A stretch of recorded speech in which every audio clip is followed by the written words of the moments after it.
The Stardust Trail Motel stood like a forgotten dreamer on the edge of Route 66, its neon sign flickering in the night, a scattering of stars trailing across a desert sky, glowing in shades of violet and gold against the endless expanse.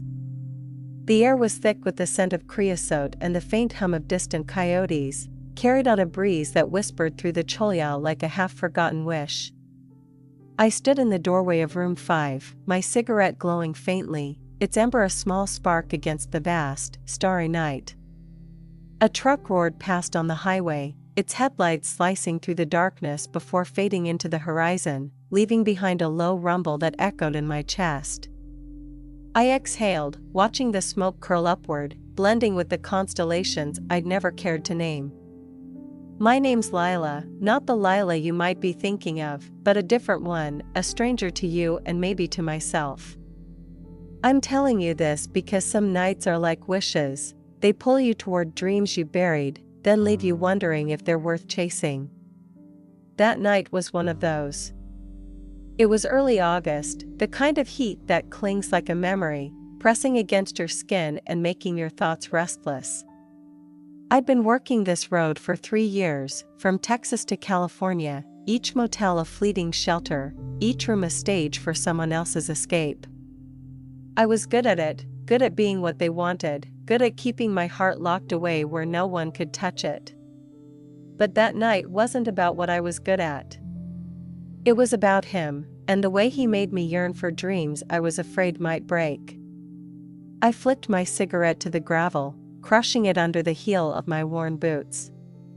The motel's office light glowed dimly across the lot, where Josie, the night clerk, was probably doodling in her sketchbook under the buzz of a flickering bulb. I adjusted my dress, saffron, soft and faded, clinging just enough to catch the eye, and checked my phone. 10:02 p.m. He was late, but only slightly. His text had come through earlier, brief and almost hesitant, room 5, 10 p.m. Just us. No name, no details, just a request that felt like it carried a hidden weight. I'd been in this game long enough to know that meant something, maybe a dream, maybe a man chasing one. I stepped back inside, the door creaking shut, sealing me in with the stale air and the ghosts of nights I tried to forget. Room 5 was like every other motel room on this road, faded wallpaper with a faint starburst pattern, a bed that groaned like it was tired of dreams, and a lamp casting a warm, golden glow that softened the room's edges. The curtains were thin, gray, swaying slightly as the desert wind slipped through a crack in the window. The air smelled of old smoke and dust, a scent that clung to everything, including me. I sat on the edge of the bed, catching my reflection in the chipped mirror across the room. My chestnut hair was loose, falling in soft waves past my shoulders, and my gray eyes stared back, sharp but weary, holding stories I'd never share. Not even with you. I lit another cigarette, the match's flame flaring briefly before settling. The clock on the nightstand read 10:05. Waiting always stirred memories I'd rather keep buried, like sand blown across the road. I thought about my aunt, Vera, her hand steady as she taught me to play guitar, promising we'd write songs that would carry us far. I thought about the night she left for Nashville, her guitar case packed with dreams I couldn't follow, leaving me behind because I was too scared to go. I thought about my first night working this job, 24 and broke, promising myself it was just until I could afford a guitar and a new start. That was 3 years ago, and the road had a way of making dreams feel like dust. A soft knock at the door pulled me back, my heart skipping, not from fear, but from something alive, something I couldn't name. I stood, smoothing my dress, and crossed the room, my boots clicking on the linoleum. I opened the door, and there he was. He stood in the doorway, framed by the neon star's glow, his face half hidden in shadow. He was wiry, not tall, with a faded denim jacket and hair the color of midnight. Must like he'd been caught in a desert breeze.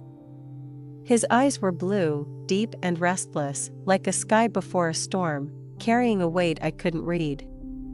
He didn't smile, didn't speak, just looked at me with an intensity that made my breath catch, like he was seeing past the dress, the makeup, the walls I'd built to survive. "You're Lila?" His voice was low, steady, with a faint lilt that spoke of open roads and long nights. I nodded, stepping aside to let him in. "You're late." He glanced at the clock as he passed, his boots scuffing softly on the carpet. "Got lost in the stars. This road's a maze." I closed the door, the latch clicking, and the room felt smaller, the air thicker, like it was holding its breath. He didn't sit, just stood by the window, his hands in his pockets, staring out at the neon sign as it flickered, its hum a steady pulse in the quiet. I watched him, noting the tension in his shoulders, the way his fingers twitched slightly, like he was holding on to something he couldn't let go. He wasn't like the others, no easy grin, no rushed agenda, just a stillness that felt like it could spark a dream. "Want a drink?" I asked, gesturing to the bottle of bourbon on the dresser. It was cheap, but it served its purpose, filling silences and easing nerves. He shook his head, his eyes still on the window. "Not tonight." I sat on the bed, crossing my legs, trying to read him. He was a stranger, and strangers were dangerous in my line of work, too many unknowns, too many ways to get hurt. I lit another cigarette, the smoke curling around me like a shield. "You got a name?" I asked, expecting him to dodge it. He turned then, his eyes meeting mine, and for a moment, I forgot how to breathe. "Jude," he said, the name soft but deliberate, like he'd chosen it for me. I tilted my head, a small smile tugging at my lips. "Jude. That real?" He smiled back, just a flicker, but it was enough to make my chest ache. "Real enough." We sat in silence for a while, the neon sign's hum blending with the distant growl of a truck on the highway. I was used to silences, but this one was different, alive, heavy with things unsaid. I watched his hands, still in his pockets, strong and steady, like they'd held something precious once and never forgotten how. I wondered what they'd touched, what they'd lost. I wondered why I cared. "You're not meant for this," he said suddenly, his voice cutting through the quiet like a spark in the dark. I laughed, sharp and bitter, the sound echoing in the small room. "You don't know me." "I know enough." His eyes were on me now, steady, unyielding, like he could see the cracks in my armor. "This place, it's not where your dreams live." I wanted to snap back, to tell him he had no right, but his words hit something deep, something I'd buried under years of motel rooms and late nights. I looked away, my throat tight, the cigarette burning low. "You don't know my dreams." He didn't answer, just watched me, and in that moment, I felt exposed, like he'd peeled back every layer I'd built to survive. I stood, needing to move, needing to break the spell. I walked to the window, pulling the curtain aside, the neon light painting my skin in shades of violet and gold. The desert stretched out beyond, vast and unforgiving, and I wondered if it would ever let me go. "Why are you here, Jude?" I asked, my voice softer than I meant it to be, barely audible over the hum of the sign. He didn't answer right away. When he did, his words were careful, like he was stepping around something fragile. "I'm looking for a dream. Thought I might find it here." I turned, leaning against the windowsill, studying him. "That's not an answer." He smiled again, that small, fleeting thing that made my heart stumble. "It's all I've got." We talked as the night wore on, not about the big things, not about the truths that hung between us, but about the small ones that filled the spaces. He told me about a meadow in Colorado where he'd watched the sunrise, about a diner in New Mexico with coffee that tasted like hope.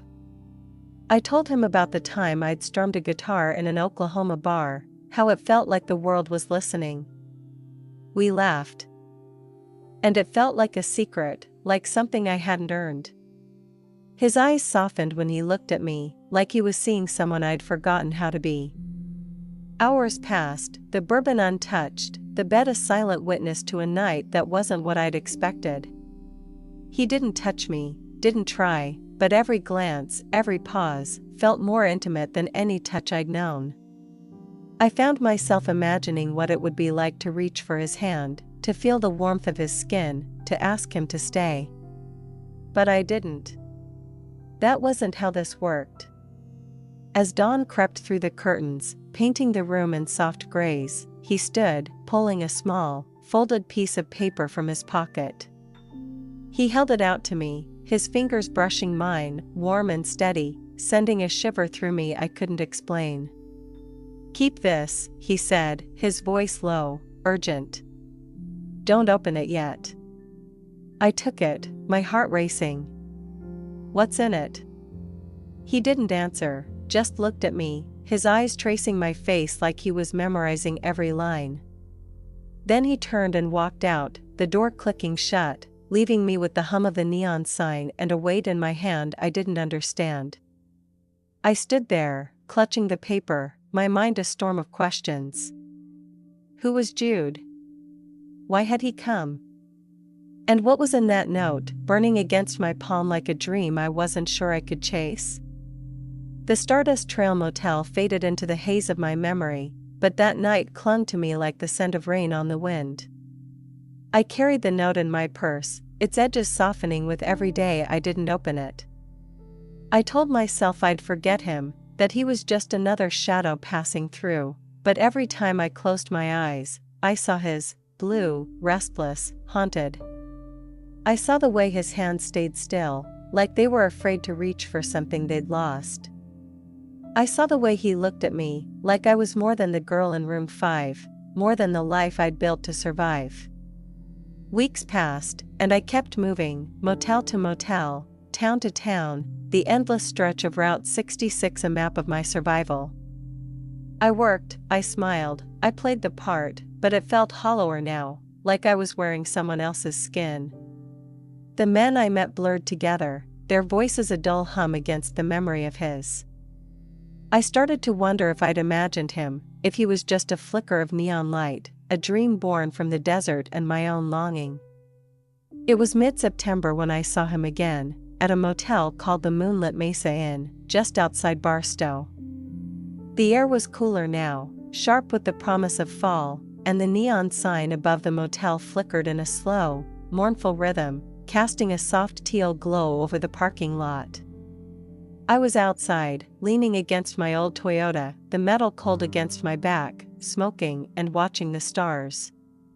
The night was quiet, the kind of quiet that makes you feel like you're holding your breath. I heard his footsteps before I saw him, the crunch of gravel like a heartbeat in the dark. He stepped into the light, same denim jacket, same midnight hair falling over his eyes. He didn't look surprised to see me, like he'd known I'd be here, like the road had pulled us back together. "Lila," he said, my name soft and heavy, like it carried a weight I couldn't see. I straightened, tossing my cigarette to the ground. "Jude." He smiled, that small, fleeting thing that made my chest ache. "You remembered. You're hard to forget." The words slipped out, raw and honest, and I looked away, embarrassed, the neon light painting my cheeks in shades of teal. He stepped closer, stopping just out of reach, his hands in his pockets. The light caught the lines on his face, deeper now, like the road had carved them there. "I didn't mean to find you again," he said, his voice low, almost lost in the wind. "But I'm glad I did." I laughed, unsteady and sharp. "You don't just find someone on this road. You were looking. Maybe." His eyes met mine, and I felt that same pull, that same sense of being seen, like he could see the girl I'd been before the motels, before the nights that wore me down. Maybe I was. I wanted to ask him why, to demand answers, but the words caught in my throat. Instead, I asked, "What do you want, Jude?" He didn't answer right away, just looked at me, his eyes searching. Like he was looking for something I didn't know I had. "I want you to know dreams are worth chasing," he said finally, gesturing at the motel, the road, the life I'd been living. "Even if they break." I turned away, staring at the highway, the lights of a passing truck blurring into streaks. "You don't get to decide what I chase." "I'm not deciding." His voice was closer now, and I realized he'd moved, standing just behind me, close enough that I could feel the warmth of him. "I'm just telling you what I see."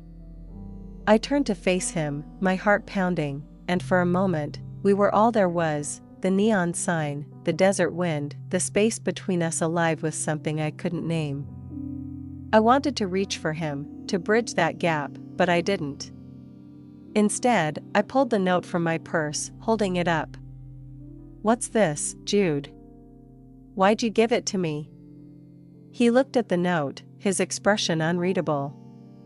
"It's a dream," he said. "But you have to choose to follow it." I laughed, bitter and raw. "You don't know what I'm ready for." He stepped closer, his hand brushing mine, just for a second, and it was like a spark in the dark, lighting up every nerve in my body. "I know you're scared of them breaking," he said softly. "So am I." Before I could respond, he pulled another piece of paper from his pocket, this one smaller, folded tightly. He pressed it into my hand, his fingers lingering against mine, warm and steady. "Read this one first," he said. "Then decide what to do with the other." I looked down at the paper, my heart racing. "What's in it?" "A wish," he said simply, and then he was gone, disappearing into the shadows of the parking lot, leaving me with 2 pieces of paper and 1,000 questions.